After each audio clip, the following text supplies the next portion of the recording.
आप कौन हैं? इतनी रात को क्या चाहिए आपको? आरव ने लड़की को एक ओर किया और अंदर आ गया। लड़की ने भी कोई विरोध नहीं किया, वो भी सबके साथ अंदर आ गई। छवि के चाचा चाची आरव को देखकर सकपका गए और घबरा कर बोले, आप इतनी रात को यहाँ? आरव सीधे छवि के चाचा विश्वास के पास गया और उनकी गर्दन पकड़कर बोला, छवि कहाँ है? विश्वास ने अपनी गर्दन छुड़ाते हुए कहा, कहाँ है? आपके साथ होगी ना? आरव कुछ कहता उसके पहले ही अंदर से एक लड़का बाहर आते हुए बोला, कौन हो तुम और मेरे पापा से ऐसा बिहेवियर करने की हिम्मत कैसे हुई तुम्हारी? लड़का बोलता हुआ आरव के पास आया तो विश्वास ने उससे दूर करते हुए कहा, मनन तुम अंदर जाओ। लेकिन लड़का मनन आरव के पास आकर उसका हाथ विश्वास से दूर करते हुए बोला, हो कौन तुम और मेरे घर आकर मेरे ही घर वालों से ऐसे बिहेव करने का कारण जान सकता हूँ मैं? आरव ने मनन को इस घर में आज ही देखा था तो उसने विश्वास की ओर देखकर कहा, तो ये तेरा बेटा है? अच्छी बात है। अब तो तू क्या तेरी डेड बॉडी भी बताएगी कि छवि कहाँ है? आरव ने अपने साथ आए लड़के की ओर इशारा किया तो एक लड़के ने आगे बढ़कर मनन को मारना चाहा। तभी मनन ने लड़के का हाथ पकड़कर आरव को देखते हुए कहा, तुम छवि को कैसे जानते हो और मेरे पापा से क्यों पूछ रहे हो कि उसके बारे में? वो तो अपने मामा के यहाँ गई है ना? आरव मनन की बात सुनकर हंसते हुए बोला, तू तो अभी बच्चा है रे, मतलब तुझे तेरे ही घर की बातें नहीं बताई गई? How sad. आरव ने अपने आदमी को पीछे हटने का इशारा किया और मनन की ओर देखकर सीरियस होकर बोला, छवि मेरी पत्नी है। मनन हैरानी से आरव को देखते हुए बोला, पत्नी? लेकिन छवि की शादी कब हुई तुम्हारे साथ? और वो है कहाँ? मना रही होगी कहीं रंगरलियां अपने यार के साथ। विश्वास की पत्नी और मनन की माँ नीलम हाथ बाचे खड़ी थी। वो ही बिना किसी भाव की बोली थी, माँ आप जानती हैं छवि ऐसा बिल्कुल नहीं है। आप उससे इतनी नफरत क्यों करती हैं? मनन अपनी माँ से नाराज होते हुए बोला। नीलम मनन के पास आकर उसके गाल को छूकर बड़े प्यार से बोली, बेटा तू नहीं जानता उसे, वो ऐसी ही है। अब देखा, उसने पैसों के लिए इनसे शादी कर ली। अब जब इनसे मन भर गया तो इन्हें छोड़कर ना जाने कहाँ चली गई। अब तू ही बता, अगर वो ऐसी लड़की नहीं होती तो कहीं जाती क्या? मनन ने गुस्से से नीलम का हाथ झटक दिया और बोला, अगर भगवान भी आकर कहे कि छवि ऐसी है तो भी मैं नहीं मान सकता। और आप लोगों ने उसकी शादी भी कर दी, मुझे बताया तक नहीं। बहन है वो मेरी। अरे मैं ही तो था उसकी दुनिया में जो सुनता था। आपने ये अच्छा नहीं किया मेरे साथ, इसके लिए मैं आपको कभी माफ नहीं करूंगा। रीमा मनन की ओर बढ़कर उसे एक फाइल थमाते हुए बोली, ये लो, तू खुद ही देख तेरी बहन का किया कॉन्ट्रैक्ट। आरव के दिमाग में कुछ क्रोध आ गया क्योंकि वो फाइल तो आरव ले जा चुका था, तो ये कौन सी फाइल थी? लेकिन फिर भी आरव चुप रहा। तभी रीमा बोली, कॉन्ट्रैक्ट की कॉपी है जो मैंने करवा ली थी, ओरिजिनल इनके पास है। रीमा ने आरव की ओर इशारा किया। मनन ने कॉन्ट्रैक्ट देखा तो फिर मुस्कुराने लगा और जोर जोर से हंसते हुए बोला, तुम लोगों ने तो सच में मुझे बच्चा ही समझ रखा है। मनन ने गुस्से में उस फाइल को फाड़ दिया और उसे जोर से जमीन पर पटकते हुए बोला, ये सिग्नेचर खुशी के नहीं है, ये उससे जबरदस्ती करवाए गए हैं। मुझे नहीं पता ये किसने किया, लेकिन जिस दिन पता चला ना मैं वो करूंगा तो किसी ने सोचा भी नहीं होगा। मैं आप लोगों की खुशी की वजह से बाहर गया था, लेकिन अब बस, अब मुझे मेरी बहन चाहिए। बताओ कहाँ है वो? आरव ने जब मनन की बात सुनी तो उसका दिल घबरा गया।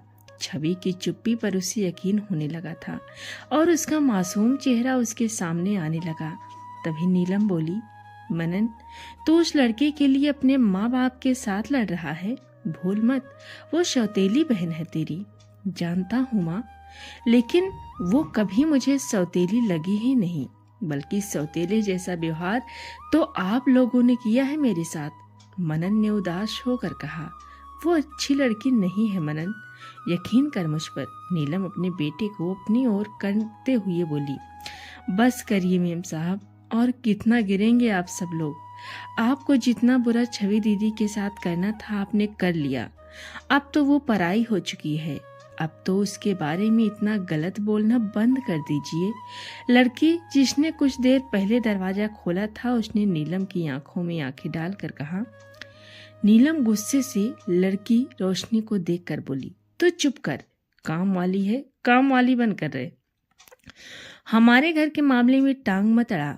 क्यों मेम साहब, क्यों ना अड़ाऊं? आप मुझे काम से निकाल देंगी? अरे आप क्या निकालेंगी, अब तो मैं खुद ही चली जाऊंगी। मैं अभी तक यहाँ इसलिए थी क्योंकि यहाँ छवि दीदी रहती थी। अब भी मैं छवि दीदी का इंतजार कर रही थी कि वो आएंगी तो उनका दुख बांट लूंगी, क्योंकि शादी तो उनकी मर्जी से हुई नहीं थी। आपने तो बहुत सारे पैसे लेकर बेच दिया उन्हें।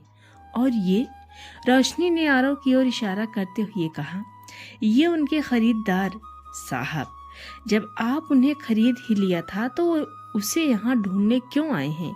दुकान से खरीदा सामान अगर खो जाए तो क्या दुकान पर जाकर पूछते हैं आप कि यहाँ आया होगा?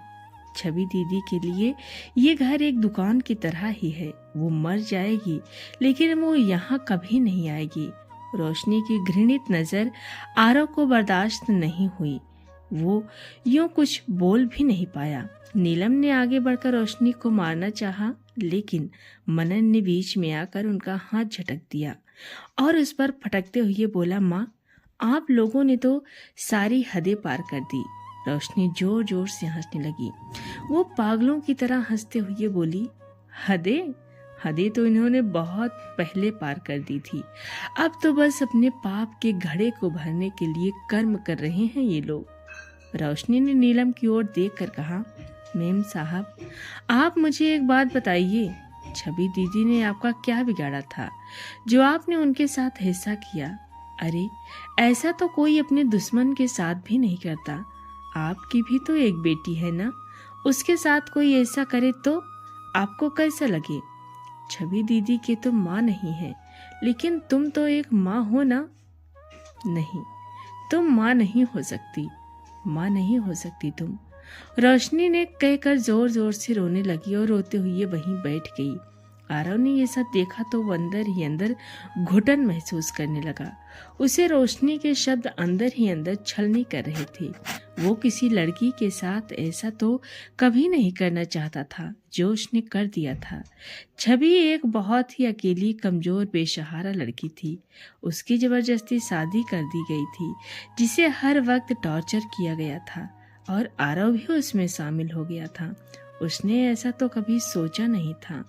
मनन ने रोशनी को उठाया और बोला, रोशनी दी, आपको पता होगा ना छवि दी कहाँ गई होगी? कभी तो कुछ बताया होगा आपको कि कभी ऐसा हुआ तो वो कहाँ चली जाएगी? रोशनी ने सिर को ना में हिलाते हुए कहा, नहीं मनन, वो एक जिंदा लाश थी। जैसे लाश बातें नहीं करती, कैसे वो भी आखिरी में बातें नहीं करती थी। मुझे उन्हें छोड़कर जाना ही नहीं चाहिए था। मैं क्यों गई थी उन्हें छोड़कर? अरे ये लोग इंसान नहीं है, हैवान है, हैवान। आरव रोशनी की बातें सिर्फ सुन रहा था। उसे रोते हुए देख सकता था, लेकिन वो कर कुछ नहीं कर सकता था, क्योंकि किसी को नहीं पता था कि छवि कहाँ गई होगी। आरव वहां से जाने के लिए मुड़ा ही था कि रोशनी ने उसे पीछे से कहा, साहब, आप छवि दीदी को ढूंढने की नाकाम कोशिश मत कीजिए। अगर अब वो मिल भी गई तो भी वो कभी आपके पास नहीं आएगी, क्योंकि आप उसकी कहानी नहीं जानते। उसके साथ क्या क्या हुआ वो दर्द आप कभी सुन भी नहीं पाएंगे। उन्होंने तो सहा है। आरव के कदम रुक गए। वो मुड़कर रोशनी की ओर बढ़ गया तो रोशनी ने डर के मारे अपने कदम पीछे ले लिए। तो आरव वहीं घुटने के बल बैठकर रोशनी के आगे हाथ जोड़कर बोला, मुझे छवि के बारे में सब कुछ जानना है। मैं किसी लड़की के साथ ऐसा नहीं करना चाहता था, लेकिन अब मैं अपनी गलती सुधारना चाहता हूँ। मैं उसे दुनिया भर की खुशियाँ देना चाहता हूँ। आप मुझे शुरू से अंत तक बताओ कि बात क्या है। आरव ने ये सब देखा तो अंदर ही अंदर घुटन महसूस करने लगा। उसे रोशनी के शब्द अंदर ही अंदर छलनी कर रहे थे। वो किसी लड़की के साथ ऐसा तो कभी नहीं करना चाहता था जो उसने कर दिया था। छवि एक बहुत ही अकेली, कमजोर, बेसहारा लड़की थी। उसकी जबरदस्ती शादी की गई थी, जिसे हर वक्त टॉर्चर किया गया था, और आरव भी उनमें शामिल हो गया था। उसने ऐसा तो कभी सोचा ही नहीं था। क्या हुआ है वो दर्द आप कभी सुन भी नहीं पाएंगे। उन्होंने तो सहा है। रोशनी खाली और हैरानी सी आरव को देखने लगी। उसने जितना आरव के बारे में सुना था, जो उसने देखा था, ये आरव उस आरव से बिल्कुल अलग था। जो इमेज लोगों की नज़रों में आरव की बनी थी, वो आरव आज कहीं दिखाई नहीं दे रहा था। रोशनी भी आरव के स्वरूप को देखकर भावुक होकर बोली, छवि दीदी का रेप हुआ था क्या? आरव की आंखें आंसुओं से भरती गई। आरव को आज एहसास नहीं बल्कि यकीन हो गया था कि छवि उन लड़कियों में से नहीं है जो पैसे और नाम के पीछे भागती है। वो तो एक सीधी सी और हर वक्त डरी सहमी रहने वाली लड़की है। रोशनी आज छवि के अतीत के पन्ने आरव के सामने खोलने वाली थी। रोशनी के कुछ शब्द सुनकर आरव के दिल में एक टीस सी उठी थी, जो शायद कोई भी सुनता तो उसे भी वही दर्द होता जो आज आरव और मनन को हुआ है। हाँ, मनन ने भी आज छवि के इस दर्द को सुना था, जो छवि की बहुत परवाह करता था और उसके दर्द में शामिल रहता था। रोशनी ने कहा, छवि का रेप हुआ था तो नीलम का चेहरा सफेद पड़ गया और वो हकलाते हुए बोली, ए लड़की, चुप कर। रोशनी ने नीलम को आंखें दिखाकर कहा, बहुत चुप रह ली मैं, अब और नहीं। आज मैं सबकी हकीकत सामने ला कर रहूंगी। छवि का भी हंसता खेलता एक परिवार था, जिसमें उसके माँ पापा और वो थी। उसके पिता जय और माँ प्रिया की इकलौती संतान थी वो। जय और प्रिया दोनों ही उससे अपनी बेटी नहीं बेटा मानते थे। जय की तो जान थी वो, और छवि चुलबुली और हमेशा शरारत करती रहती थी। लेकिन कभी कभी वक्त मासूमियत और बचपना छीन लेता है। बचपन में ही छवि के माता पिता की कार एक्सीडेंट में मौत हो गई और छवि अकेली रह गई। कहने के लिए तो उसके परिवार में चाचा चाची थे, लेकिन माँ बाप की जगह तो कोई नहीं ले सकता। चाचा चाची ने छवि के पिता के नाम की सारी प्रॉपर्टी अपने नाम करवानी चाहिए, लेकिन छवि के 18 साल होने के पहले वो कुछ नहीं कर सकते थे। इसलिए उन्होंने छवि को अपने पास ही रख लिया और नीलम कुछ दिनों तक तो उसके साथ ठीक तरह से रहती रही, लेकिन फिर उसने अपना असली रूप दिखाना शुरू कर दिया। छवि रीमा को मनन के साथ स्कूल जाती थी। रीमा हमेशा से उससे चिढ़ती थी और उसे नीचा दिखाती, लेकिन मनन हमेशा छवि का साथ देता था। लेकिन रीमा के बड़ी होने से भी वो कभी कभी चुप रह जाता था। छवि अब वो छवि नहीं रही थी। वो शांत और डरपोक रहने लगी थी। और फिर वो दौर शुरू हुआ जब छवि ने मौत की दुआएं मांगी। ये बर्तन क्या तेरा बाप धोएगा? नीलम छवि पर बरसते हुए बोली, जी चाची, मैं धो देती हूँ। छवि अपने स्कूल की यूनिफॉर्म पहनी थी और उसके कंधे पर बैग टंगा था। छवि 12th क्लास में हो गई थी। वो सुबह घर के अधिकतर काम करके स्कूल जाती थी। वही रीमा और मनन उठते और तैयार होकर स्कूल चले जाते। इससे उल्टा छवि घर में सबसे पहले उठती और सबसे बाद में सोती। आज छवि थोड़ा लेट से उठी तो कुछ काम रह गए थे और वो तैयार होकर जाने लगी थी कि नीलम ने उसे बर्तन साफ करने के लिए बोल दिया। इधर मनन छवि का इंतजार करते करते थक गया और वो चला गया। अब छवि ने जब सब बर्तन साफ किया तब तक 8 बज चुके थे और वो लेट हो चुकी थी। अभी भी उसे स्कूल तक पहुंचते पहुंचते 15 मिनट लगने वाले थे। इसीलिए वो स्कूल के लिए रवाना हुई और 8:15 तक पहुंच गई, जहां उसे पनिशमेंट मिली। लेकिन फिर भी छवि ने हिम्मत नहीं हारी। स्कूल से घर आकर उसने बैग रखा ही था। नीलम उससे बोली, जाकर चाय बना और बर्तन रखे हैं, उनको साफ कर देना। छवि ने बैग रखा और यूनिफॉर्म चेंज किए बिना ही किचन में चली गई। कुछ देर में वो नीलम के लिए चाय बनाकर लाई तो नीलम ने छवि को घूरते हुए चाय का कप लिया और उसका एक शिप लेकर बुरा समूह बनाकर खड़ी हो गई। नीलम ने चाय को छवि के हाथ पर फेंक दिया, जिससे छवि जोर से चिल्लाई। तभी मनन और रीमा दौड़ते हुए आए।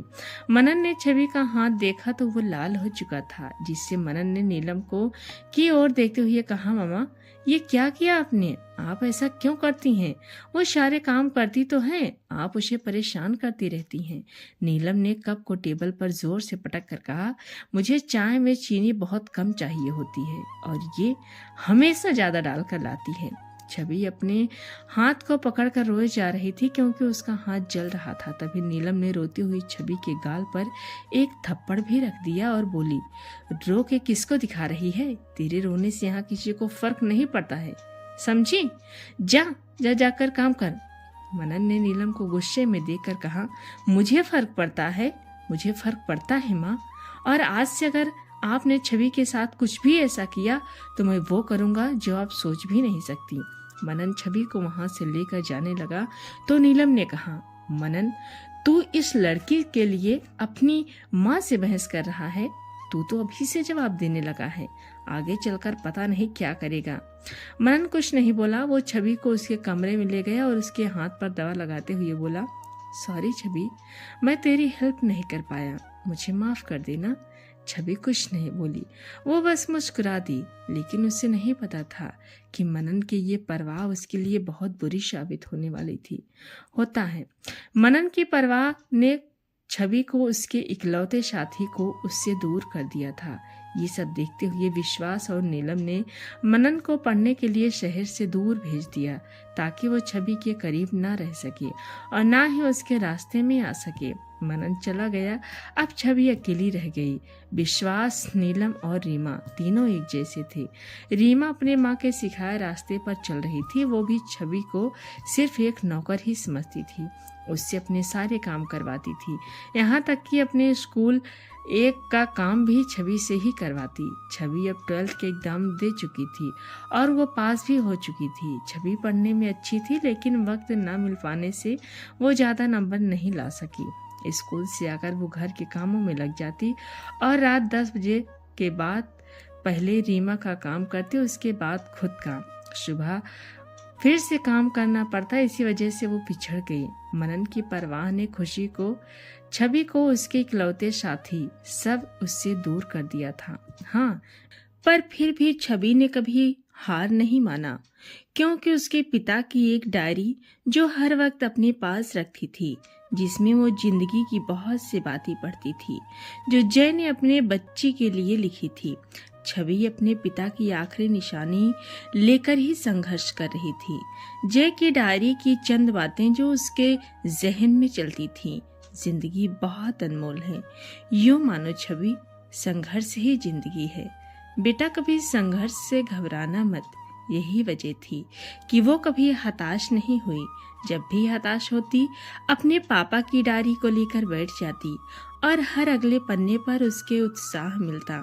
छवि अब 17 साल की हो गई थी। वो कॉलेज के दौर में आ गई, लेकिन नीलम ने साफ मना कर दिया कि वो कॉलेज नहीं जाएगी। घर में रहकर काम करेगी घर का, और रीमा कॉलेज जाएगी। लेकिन छवि कॉलेज जाना चाहती थी, इसीलिए उसने नीलम से कहा, चाची जी, मैं कॉलेज जाना चाहती हूँ, मैं सारे काम करके जाया करूँगी, आप प्लीज मुझे कॉलेज जाने दें। लेकिन नीलम ने उसे साफ मना कर दिया। तो छवि अपने कमरे में जाकर बैठ गई। वो जी भर कर रोई और अपने पापा की डायरी को लेकर बैठ गई। आज के पन्ने पर लिखा था, बेटा, जब कभी तुम्हारे मन का ना हो तो समझ लेना कि अब तुम्हारे आराध्य के मन का होने वाला है। इसीलिए कभी ऐसा हो तो वो होने देना जो हो रहा हो। छवि ने डायरी को बंद किया और उस पर अपना सिर रख कर सो गई। लगभग 1 घंटे बाद उसे नीलम की आवाज सुनाई दी, ओ महारानी, उठ जा, अब कपड़े धोने हैं, सुलाने के लिए नहीं रखा है तुझे। छवि उठी और डायरी को एक ओर रखकर, नीलम के लिए नहीं रखा है तुम्हें। छवि उठी और डायरी को एक ओर रखकर नीलम को बिना देखे ही बाहर जाने लगी तो नीलम ने उसे रुकने के लिए कहा। छवि रुक गई तो नीलम उसके पास आई और छवि का जबड़ा पकड़ कर बोली, यो जो तेरा न देखने का नाटक है ना, ये मेरे सामने नहीं चलने वाला है। ज्यादा आकर दिखाने की जरूरत नहीं है, समझी? छवि ने नीलम को आज पहली बार ऐसा करते देखा था, जिससे उसकी आंखों में आंसू आ गए। तो नीलम ने उसके मुंह को भींचते हुए कहा, खबरदार, जो एक भी आंसू निकला मुझसे बुरा कोई नहीं होगा। छवि कुछ नहीं बोली तो नीलम उसे धक्का देकर दूर कर दिया और बोली, जाकर कपड़े धो। छवि बाथरूम में आकर कपड़े धोने लगी। आंसू उसकी आंखों से लगातार बह रहे थे और वो कपड़े धोए जा रही थी। उसे अपने माँ पापा की याद आ रही थी, जिससे वो और ज्यादा रोने लगी। कभी वो रुक जाती तो फिर लग जाती। उसने कपड़े धोए तब तक शाम हो चुकी थी। अब नीलम ने आदेश दिया कि खाना बना ले, तो छवि किचन में चली गई। उसके आते ही रीमा बोली, सुन, मेरे लिए कॉफी बना दे अभी। छवि ने धीरे से कहा, मुझे खाना बनाना है। तभी रीमा ने उसे घूर कर देखा और कुटिलता से मुस्कुरा कर बोली, पहले तो तू काफी ही बनाएगी। तभी रीमा ने जोर से बोल पड़ी, मम्मा, छवि मेरे लिए कॉफी नहीं बना रही। नीलम दंदनाती हुई किचन में आई और छवि के बाल पकड़कर बोली, जब वो कह रही है कॉफी पीनी है तो बना क्यों नहीं रही है? छवि ने कहा, लेकिन मैं खाना बनाने जा रही हूँ। तू ऐसे नहीं मानेगी, तुझे तो सबक सिखाना ही पड़ेगा। नीलम ने छवि के बालों को छोड़ दिया और उसके एक जोरदार तमाचा रख दिया, जिससे कमजोर खुशी एक ओर गिर गई। उसे ये बिल्कुल भी आभास नहीं था कि नीलम उस पर हाथ भी उठा सकती थी। छवि के आंसुओं का सैलाब एक बार फिर हाजिर था। छवि अब कॉफी बना रही थी। नीलम और रीमा दोनों बाहर सोफे पर बैठी एक दूसरे से बातें कर रही थी। छवि ने कॉफी बनाई और रीमा को ले जाकर दे दी। छवि वापस जाने के लिए मुड़ी ही थी कि रीमा ने कहा, रुक। छवि रुक गई तो रीमा ने एक सिप लिया और फिर मुंह बनाकर बोली, ये कॉफी बनाई है, इतनी कड़वी? सारा मुंह खराब कर दिया। छवि ने सिर हिलाते हुए कहा, लेकिन मैंने तो अच्छी ही बनाई थी, ये कड़वी पता नहीं कैसे। छवि पूरा वाक्य बोल भी नहीं पाई थी कि रीमा ने कॉफी का कप छवि के हाथ पर उड़ेल दिया, जिससे छवि एक बार फिर से जल गई और जोर से चिल्ला पड़ी। तभी नीलम बोली, अब कड़वी काफी बनाई है तो सजा तो मिलेगी ही। छवि ने अपने जले हुए हाथ को देखा और रूम की ओर भागी। तभी नीलम ने उसे रोक दिया और डांटती हुई बोली, मुझे भूख लगी है, आधे घंटे में मुझे खाना डाइनिंग टेबल पर चाहिए, समझी? छवि पूरी तरह कांप गई। एक तो वो पहले ही कमजोर थी, ऊपर से सारे दिन का काम और फिर जलने का दर्द, ये सब वो सहन नहीं कर पा रही थी। इसीलिए फिर उसके आंसुओं का सैलाब टूटा और वो रोती हुई किचन में चली गई। उसके जाते ही नीलम ने रीमा की ओर आई और एक्टिंग करके कहा, क्या एक्टिंग है, मेरी बेटी ने किया है? रीमा ने अपने टी शर्ट के कॉलर को पकड़कर कहा, आखिर बेटी किसकी हूँ? वैसे मम्मा, कॉफी मस्त थी, मन तो कर रहा था पी जाऊं, लेकिन फिर मजा कैसे ले पाते हम? नीलम ने मुस्कुरा दिया। छवि ने सबके लिए जले हुए हाथ से खाना बनाया और अपने कमरे में जाकर उस पर दवा लगा ली।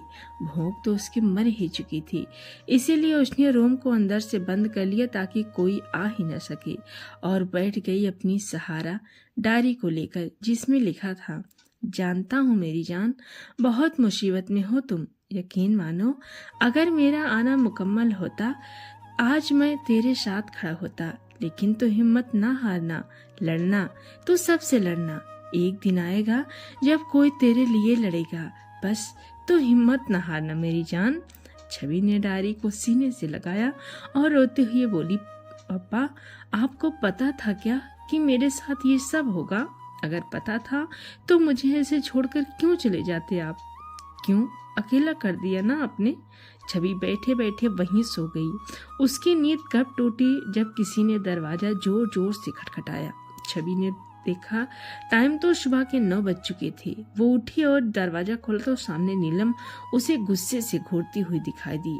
छवि घबरा गई, क्योंकि अब वो जान चुकी थी कि नीलम अब कुछ भी कर सकती है, और आज जो उसने दरवाजा को अंदर से बंद करने की हिमाकत की थी, इसीलिए अब तो उसे डबल सजा मिलने वाली है। इसीलिए छवि घबराते हुए कुछ कहने ही वाली थी कि नीलम बड़े प्यार से बोली, उठ गई मेरी राजकुमारी, देखो तुमने से कौन मिलने आया है। छवि नीलम के बदले हुए रूप को हैरानी से देखती थी। उसने झुक कर देखा तो काला कोट पहने एक आदमी छवि को देख रहा था। आदमी को देख छवि और ज्यादा घबरा गई। उसने नीलम की ओर मासूमियत भरी नजर से देखकर कहा, ये कौन है? तभी आदमी बोला, मैं देखने आया हूँ कि आपके चाचा चाची आपको ठीक से रखते हैं कि नहीं। मैं आपके पापा का वकील हूँ। वसीयत में जो लिखा है उसी का आदेश फॉलो करने आया हूँ। छवि का मन किया कि उस अनजान आदमी से लिपट कर रोए और बता दे कि क्या क्या हुआ है उसके साथ, लेकिन इस छल कपट से भरी दुनिया पर वो एक बार के लिए भी एतबार नहीं कर सकती थी। उसके चाचा चाची कम से कम अपने तो हैं। वो अनजान आदमी न जाने क्या इरादा लिए बैठा हो। छवि अपनी ही सोच में गुम थी। आदमी ने कहा, ये आपके हाथ पर क्या हुआ? छवि कुछ बोलने को हुई, तभी नीलम बोली, ये तो कॉफी गिर गई थी, पीते हुए ध्यान तो रखती नहीं है, हाथ पर ही गिरा ली। ये कहकर नीलम हंसने लगी। छवि नीलम की चालाकी पर हैरानी से उसे देखने लगी। तभी आदमी नीलम को शक की नजरों से देखते हुए आगे बोला, ये पहली बार था। मैं हफ्ते में एक दिन इनसे मिलने आऊंगा और कभी भी आ सकता हूँ। अगर आपने इनका ध्यान नहीं रखा तो मैं आप पर केस भी दर्ज करवा सकता हूँ, क्योंकि जय साहब के जाने के बाद विश्वास जी को जो कंपनी मिली है वो इन्हीं के कारण मिली है कि अभी ये आपके साथ रह रही हैं। जिस दिन ये 18 साल की हो जाएंगी ये सब कुछ इनका हो जाएगा, और अगर इन्होंने आपकी कोई शिकायत की तो ये ऐशो आराम आप जो ले रहे हैं सब खत्म। समझ गई आप? आदमी ने छवि के सिर पर हाथ रखा और मुस्कुराकर चला गया। उसके जाते ही नीलम गुस्से में बोली, खड़ी क्या है? जाकर नाश्ता बना, रीमा को कॉलेज भी जाना है। नीलम कहकर चली गई तो छवि फिर हैरान रह गई। अब रोज छवि को कुछ न कुछ सुनना पड़ता था, लेकिन हाँ, अब उसे चोट नहीं पहुंचाई जाती थी, क्योंकि वकील 10-15 दिनों में उसे देखने आता था और छवि की सलामती देखकर वापस चला जाता था। एक रोज छवि ने फिर से अपने पापा की डायरी खोली, जिसमें उन्होंने लिखा था, आभास हो गया है मुझे किसी अनहोनी का, इसीलिए अब मैं बता दूं मेरी जान को कि कभी अपने आप को अकेली मत समझना। एक शहजादा है जो आएगा तेरे लिए, बस तू इंतजार करना मेरी जान, हो सके तो मेरे लिए। छवि आज छत पर बैठी डायरी को अपने सीने से लगाए हुए थी। तभी रीमा उसके पीछे चुपके से आई और झट से डायरी को छीनकर उसे पढ़ने लगी। छवि ने देखा तो उसने डायरी वापस छीनते हुए कहा, रीमा डायरी वापस करो। रीमा ने पन्ने को पलटते हुए कहा, ओहो, पर्सनल डायरी, जरूर इसमें हमें गाली देती होगी तू, है ना? देखने दे मुझे, क्या लिखती है? रीमा ने 2-4 लाइनें पढ़ी तो खुशी रोते हुए और हाथ जोड़ते हुए बोली, प्लीज मुझे मेरी डायरी दे दे रीमा, ये मेरे पापा की आखिरी निशानी है। रीमा ने मुंह को गोल करके ओ कहते हुए 2-4 पन्ने पलटने लगी। फिर डायरी को बंद करके बोली, लेकिन अब तो ये मेरे पास है और अब तू इसे नहीं ले सकती। ये कहकर रीमा ने डायरी को नीचे फेंक दिया। जब डायरी को रीमा ने फेंक दिया तो छवि को लगा मानो किसी ने उसका दिल निकाल कर फेंक दिया हो। डायरी को दूर जाता देख छवि अधमरी सी हालत में हो गई। तभी उसे गुस्सा भी आया और उसने रीमा को एक थप्पड़ लगाकर बोली, जज्बात नाम की कोई चीज भरी है कि नहीं? तेरी माँ ने तुझे। छवि के थप्पड़ खाने के बाद रीमा को भी गुस्सा आया और उसने कहा, तू मुझे मारा? मुझे? रीमा ने छवि को मारने के लिए हाथ बढ़ाया कि छवि डायरी को लेने के लिए सीढ़ियों की ओर भागी, जिसमें रीमा का वार खाली चला गया। तभी रीमा ने जाते हुए उसको धक्का दे दिया। रीमा का सिर दीवार से जा टकराया। छवि दौड़कर नीचे आ गई, लेकिन जब उसने डायरी को देखा तो उसकी जान निकल गई, क्योंकि डायरी पानी से भरे एक हौज में आकर गिरी थी और वो पूरी तरह भीग गई। छवि डायरी को लेने के लिए हौज में कूद गई और हल्के हाथों से उसे पकड़कर बाहर लेकर आई, लेकिन अब कुछ नहीं हो सकता। उसके सभी पन्ने भीग कर एक दूसरे से चिपक गए थे। छवि ने डायरी को अपने सीने से लगा लिया और चिल्लाकर आसमान को देखकर बोली, क्यों? आखिर मेरे साथ ही क्यों? इधर रीमा अपने सिर को पकड़कर नीचे आई और नीलम के कमरे की ओर बढ़ गई। आरव ने जब ये सब सुना तो उसे छवि के साथ अपना रवैया याद आया। उसने भी तो छवि का दिल दुखाया, कभी उसे समझने की कोशिश नहीं की। रोशनी ने बोलना जारी रखा। जब रीमा ने सिर पर चोट लगी तो वो अपनी माँ नीलम के कमरे में आ गई, जहाँ नीलम फोन में लगी थी। जब उसने रीमा से सुना कि छवि उसके साथ ऐसा किया है तो उसे बहुत गुस्सा आया और गुस्से में आकर उस बाहर आई और छवि का नाम लेकर जोर जोर से पुकारने लगी। इधर छवि अपनी गीली हुई डायरी को सीने लगाए बैठी थी और रोए जा रही थी। डायरी के पन्नों पर पानी आने से उस पर लिखे सभी अक्षर धुंधले हो गए थे, जिन्हें पढ़ पाना नामुमकिन सा हो गया था। छवि बुत बनकर बैठी रही। जब नीलम ने छवि को सारे घर में देख लिया और वो नहीं मिली तो नीलम बाहर आई। उसे छवि दिखी तो नीलम ने बिना सोचे समझे ही छवि को पकड़कर उसके गाल पर थप्पड़ों की बरसात कर दी। खुशी से छवि अपने पिता की आखिरी याद को खो देने के गम में थी, इसीलिए उसने कोई विरोध नहीं किया। अक्सर जब हम किसी को जान से प्यार करते हैं या फिर किसी जान से प्यारी चीज को खो देते हैं तो हम अंदर से चाहते हैं कि हमें इसकी कड़ी से कड़ी सजा मिले। अपने आप को नुकसान पहुंचाने की कोशिश करते हैं ताकि हमारे मन को सुकून मिल जाए। छवि भी यही चाहती थी कि उसे सजा मिले और वो सजा उसे नीलम दे रही थी। छवि ने एक आह भी नहीं निकाली जिसे नीलम सहन नहीं कर पाई, तो उसने छवि के हाथ से डायरी छीनने की कोशिश की, लेकिन छवि ने भी डायरी को कसकर पकड़ लिया और लाल जलती आंखों से नीलम को देखने लगी। छवि की आंखों को देखकर एक पल के लिए नीलम हार गई, लेकिन उसने डर को जाहिर नहीं किया और डबल रोब में के साथ बोली, अच्छा अब तू मुझे आंख दिखाएगी? तेरी तो आज खैर नहीं। नीलम ने जबरदस्ती डायरी ली और उसे फिर से पानी में फेंक कर बोली, अब कर। क्या करेगी तू? मारेगी मुझे? मारना। छवि ने जब डायरी को वापस पानी में देखा तो जो उम्मीद उसे थी वो भी खत्म हो गई। छवि की सहन शक्ति खत्म हो गई। वो नीलम से बहस भी नहीं कर सकती थी, क्योंकि उसने कभी नीलम के सामने जबान खोली ही नहीं थी। आज भी उसके पास कहने को कुछ नहीं बचा था, इसीलिए छवि ने सिर झुकाया और वहां से चली गई।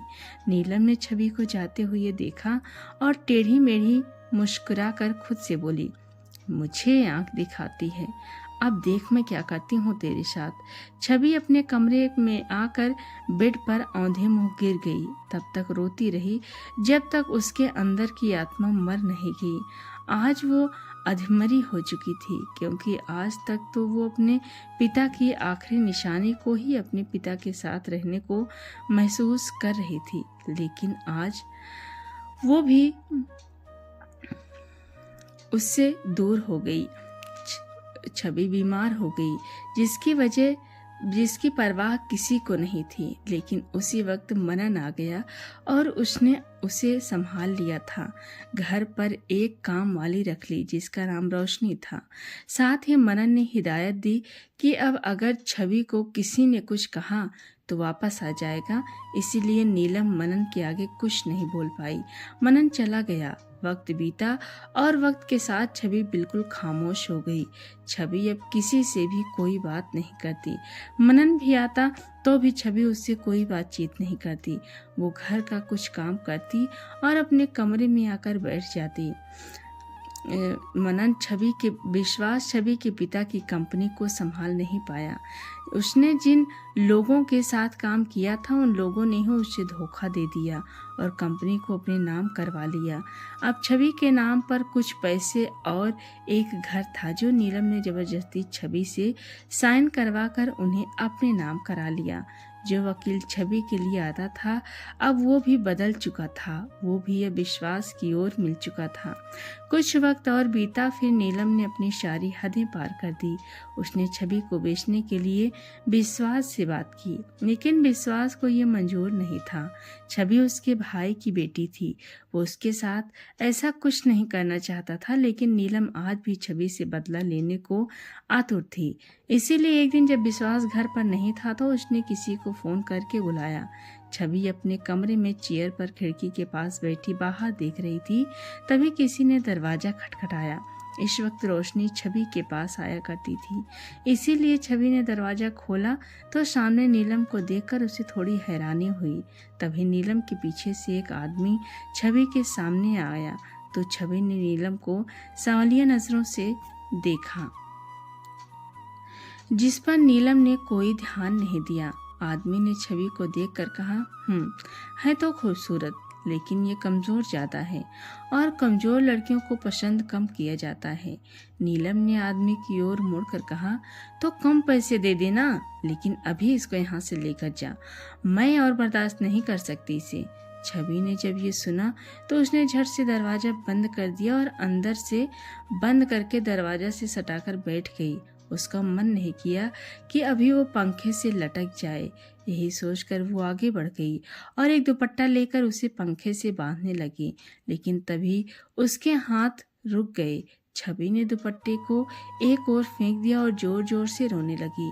रोते रोते वो वहीं बैठ गई और अपने पिता की कही बात को दोहराने लगी, जब मन करे रो लेना, जब मन करे सो लेना, लेकिन जब मरने का मन करे तो थोड़ा सोच लेना। मरने से क्या सब सही हो जाएगा? तुम्हें लड़ना है इस दुनिया से, इंतज़ार करना है उसका। एक दिन वो आएगा और तुम्हें यहाँ से ले जाएगा, बस तुम इंतज़ार करना।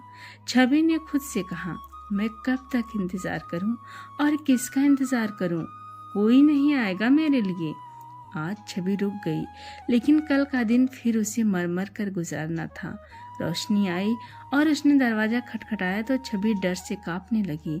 जब रोशनी ने बाहर से आवाज़ लगाई तब छवि ने दरवाज़ा खोला और रोशनी के गले से लिपटकर ज़ोर ज़ोर से रोई। रोशनी के अलावा था ही कौन जिसे वो बात कर पाती। छवि ने रोशनी को सब बात बताई तो रोशनी ने कहा वो उसके साथ कभी ऐसा नहीं होने देगी, वो उसे अपने साथ लेकर जाएगी। रोशनी ने छवि को सांत्वना दी और चली गई। अगले दिन रोशनी नहीं आई तो घर का सारा काम छवि को करने था। छवि किचन में खाना बना ही रही थी कि नीलम का भाई जो यहाँ आया हुआ था उसे छवि को देखा और फिर बोला, तुम कौन हो? यहाँ कभी दिखी नहीं पहले। छवि कुछ नहीं बोली। नीलम दरवाजे पर अपने हाथ को बांध कर खड़ी थी। उसने अपने भाई से कहा, ये इस घर की महारानी है, आज काम वाली नहीं आई इसलिए खाना बनाने आई हैं। फिर अपने रूम में चली गई। छवि अब भी कुछ नहीं बोली तो नीलम वहाँ से चली गई। उसका भाई भी उसके पीछे पीछे चला गया। छवि ने खाना बनाकर रख दिया और अपना खाना रूम की ओर ले जा रही थी कि नीलम का भाई नवीन उसके सामने आकर खड़ा हो गया। छवि ने उसे घूर कर देखा और साइड से अपने कमरे में चली गई। नवीन भी पीछे पीछे आया और जब छवि ने दरवाजा बंद करना चाहा तो नवीन ने दरवाजे पर हाथ रखकर कहा, क्या मैं अंदर आ सकता हूँ? छवि ने दरवाजे को बंद करने के लिए जोर लगाया, लेकिन नवीन ने उसे पूरा खोल दिया और अंदर दाखिल होकर दरवाजे को अंदर से बंद कर लिया। काफी देर बाद वो कमरे से बाहर आया तो उसके चेहरे पर बेशर्मी वाली हंसी थी। रोशनी ये कहकर कुछ देर के लिए चुप हो गई। आरव की आंखों में खून उतर आया था। उसने नीलम को खा जाने वाली नजरों से देखा तो नीलम डर के मारी कांपने लगी। रोशनी आगे बोली, उस दिन मेरे पति की मौत हो गई थी, इसलिए मैं कुछ दिनों के लिए काम पर नहीं आ पाई। एक दिन जब मुझे पैसों की ज़रूरत थी तब मैं आई थी। मैं छवि दीदी से भी मिली थी, वो बस जिंदा लाश बन चुकी थी। उनके मुरझाए चेहरे और उस पर चोट के निशान देखकर मैं समझ गई थी कि इनके साथ बहुत गलत हुआ है, इसीलिए मैं उन्हें यहाँ से लेकर जाना चाहती थी। मैं 2 दिन बाद फिर से वापस आई थी, लेकिन जब आई तो पता चला कि इनकी शादी कर दी गई है। इसीलिए मैं तब से यहीं हूँ ताकि जब भी आप यहाँ आए तो मैं बता सकूँ इन जालिमों ने क्या कुछ नहीं किया है इनके साथ। विश्वास ने जब सुना तो वो हैरानी से नीलम को देखने लगा। वहीं मनन बुत बनकर बैठ गया। रीमा को कोई हैरानी नहीं हुई क्योंकि वो अपनी माँ के साथ हर काम में शामिल थी। आरव उठा और नीलम के पास गया। नीलम डर से कांप रही थी। आरव ने नीलम के बालों को बेरहमी से पकड़ा और गुस्से से बोला, दुआ कर छवि मिल जाए। जब तक वो नहीं मिलेगी तब तक मैं तेरी जिंदगी जहन्नुम बनाने वाला हूँ। आरव ने नीलम को एक ओर धकेल कर अपने आदमियों से कहा, ले चलो इन सबको, इस लड़की को छोड़ दो यहाँ पर, बाकी सबको लेकर चलो। आदमियों ने सबको जबरदस्ती पकड़ लिया तो रोशनी बोली, साहब मेरी छोटी बच्ची है, वो अकेली कहाँ रहेगी, मैं नहीं चल सकती साहब। आरव आगे चलते हुए बोला, उसको भी लेकर चलो। रोशनी अंदर गई और अपनी बेटी को लेकर आ गई।